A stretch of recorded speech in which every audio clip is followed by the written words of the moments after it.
Good morning, y'all. Now, I said I was going to share how to dye with the butterfly pea flowers. I have a jar full here, and then I have a tea ball and a mason jar with some hot water in it.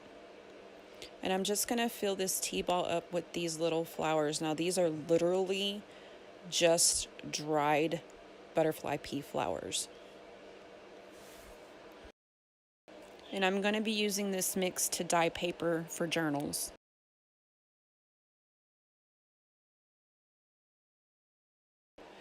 These flowers produce a lot of color. I mean, a lot of color.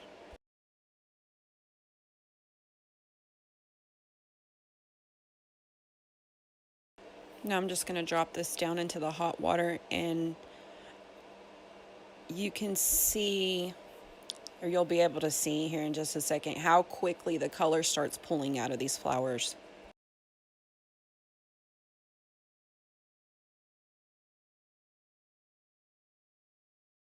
I'm going to just spin this jar around, and look, already color. Already lots of color coming out of these flowers. Now, this is not super hot water. I can still touch this water and not get burned.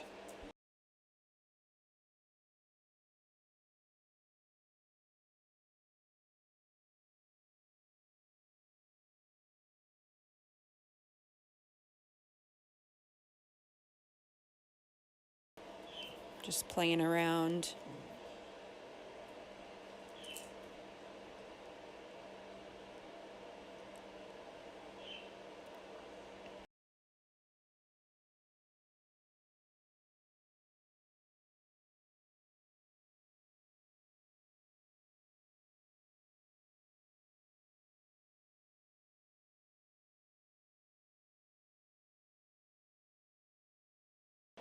Okay, it's been maybe a minute and a half.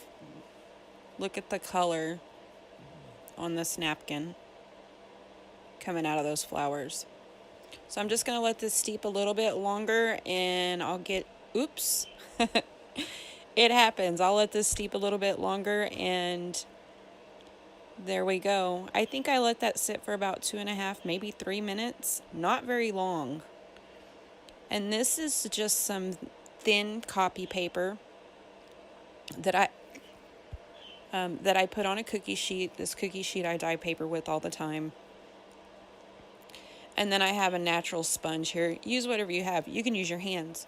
But notice I am wearing gloves, and that's because if you don't want to look like a Smurf when you get done, because these flowers dye everything, and I've made that mistake before.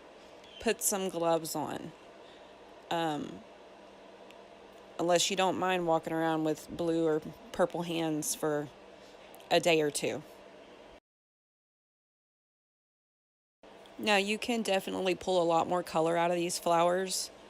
I've actually been able to dry these flowers and then put them in boiling water. After I've pulled color out of them, re-dry them, put them in boiling water, and dye additional paper with it.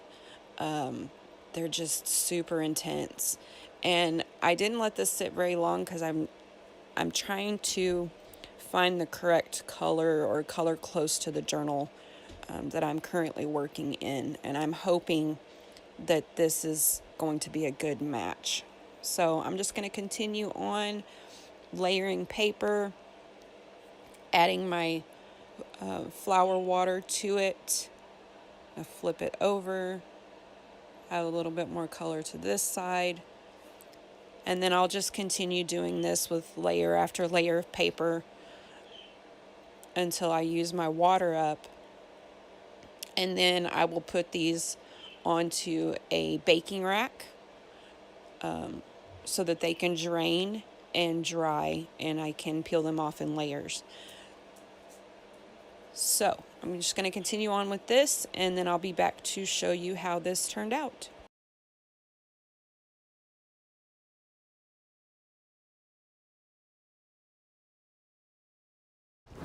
Okay, This is the color that I ended up with, and I was a little bit worried that I didn't let the flowers steep enough, which is fine because this is where we can start making it darker. Once you get too dark, you can't go lighter, but if it's too light, you can go darker. So I'm just going to, I made some more water and I let the flowers steep longer, and I did get a deeper color. So I'm going to take my sponge again and I'm going to add another layer of color on top.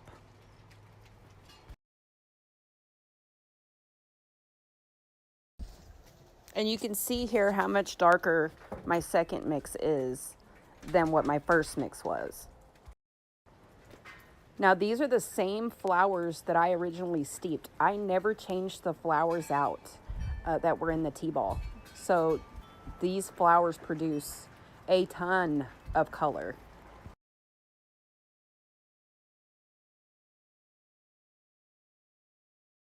Okay, now I have 2 sheets that are almost completely dry. And I'm pretty happy with these. I think this is what I'm aiming for. So I will just continue on. Also, this is the napkin that I had my jar sitting on, and look how pretty it is. This is going to be really nice to make something out of. The bottom's still wet, but man, that came out nice. Thanks for watching, y'all. I'll be using these in my journal.